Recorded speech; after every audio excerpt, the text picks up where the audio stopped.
This video will be to explain where I'm coming from, and I'd say from Jacob Raphaelson. And Jacob Raphaelson called the minus lens poison glasses for children when you're 2040. Science and no optometrist is going to poison his kid's vision with a minus lens. He'd rather help them get out of it. And that means really, when you're 2050, you start wearing a plus lens the way Raphaelson had his kids doing it. The reasons are scientific, and very few people make an attempt to understand the science of all eyes starting at birth. But here, after I talked with Raphaelson, I knew it had to be the plus, and it had to be long-term, and it had to be the plus, Snellen, always passing the DMV requirement and doing much better. That is why I wear a plus lens, to prevent myself from getting back into myopia. I don't believe in half measures, partial measures, confusion, not looking at Snellen, so forth. Here goes. This again will be about science and refractive states of all normal eyes. I consider that to be refractive states in the range of +2 to -2. It's important to never call that an error or a defect. Maybe that idea will become clear eventually. Again, you can put a minus on a completely normal eye and it will go down. The converse for the totally normal eye is you can put a plus on the normal eye, say 0 diopters, and it will change in the plus direction. Thus, the normal eye is bidirectional, is controlling its refractive states, all eyes, to its average of accommodation. This is like a finely tuned watch. That's exactly what it does. This is fine in engineering until you impose the words medical defect, and then the world explodes and all reason and logic fly out the window, with all due respect. But let's cover the issue which was Jake Raphaelson's issue, and that is a plus to get your refractive state to go from -3/4 to +1. The Eskimos with superior vision have a refractive state of +1, and I will post that data. Primates living in the wild, have refractive states of about +1. But how you understand that, this is going to be up to you. I like to call it the elephant in the middle of the room, because it's the person's understanding that must make the difference.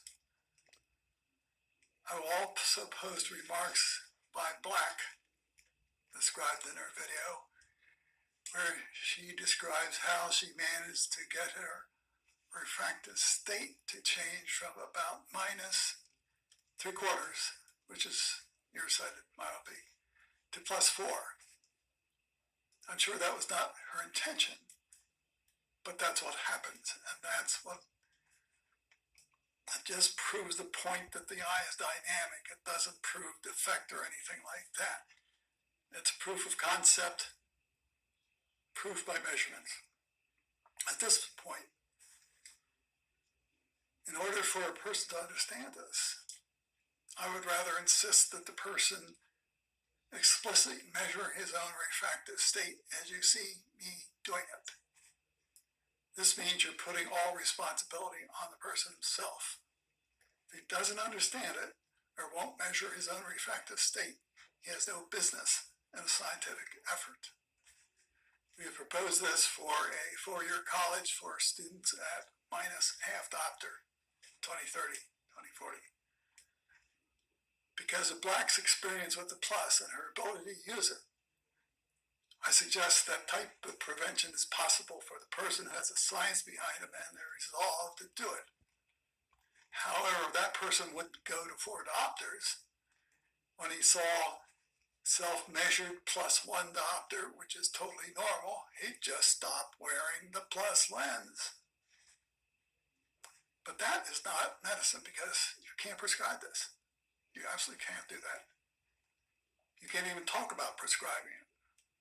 It is truly a matter of a person's intellectual understanding of science and fact as they now exist.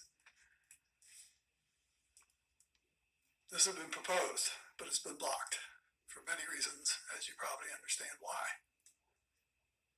Yes, I realize that you're in college, you're at -3/4, sitting down and putting work away, push it away.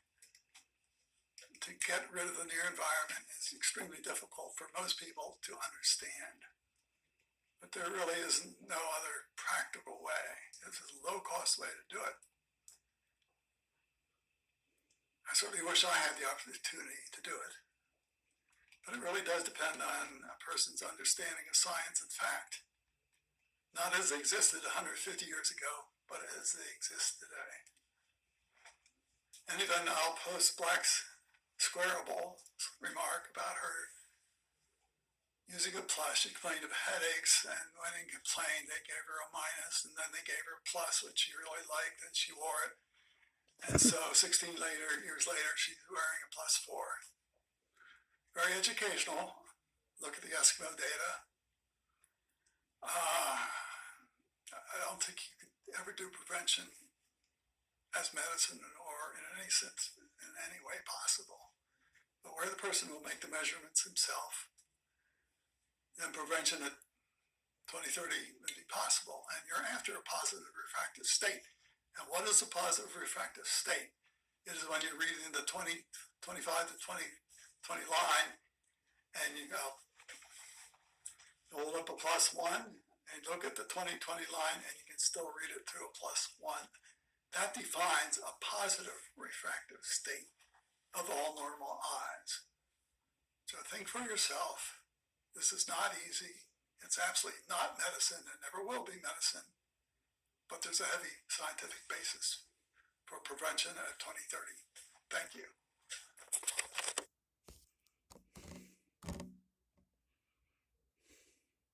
What do you think? Tell me in the... Okay. That's Raphaelson. He did the plus with his kids because the public would not wear a plus correctly. So he had his kids wearing the plus the way I'm doing it now, and they kept their 20/20. And you can believe it or not believe it, but I see the use of a plus of a Snellen, not just to look at it, but to go between 20/60 to 20/40, which would get you past the DMV. But real success is continuing to wear the plus lens to get the refractive state of your fundamental eye to change from a negative value to a positive value. And this does mean long-term plus wear. That's why I don't believe in partial measures, or you go to an optometrist, they want to give you what? A less strong minus? That doesn't solve any problems. It really doesn't help because you don't know what you're doing on a Snellen. Long-term prevention means when you're 20/50, you get very serious about science. What's important in your life? Do you really care? But it means doing what I'm doing, because this is what Jacob Raphaelson deduced when he realized the minus was not only bad, it was terrible. So he didn't want to put any kid in a minus, except the public doesn't want anything else but a minus. That leaves you no choice if you're an optometrist. So you give the public a minus, and they lose their vision permanently. And that is what Raphaelson did not want to happen with his own children. And that's why I do it myself. And people using a Snellen should understand that much.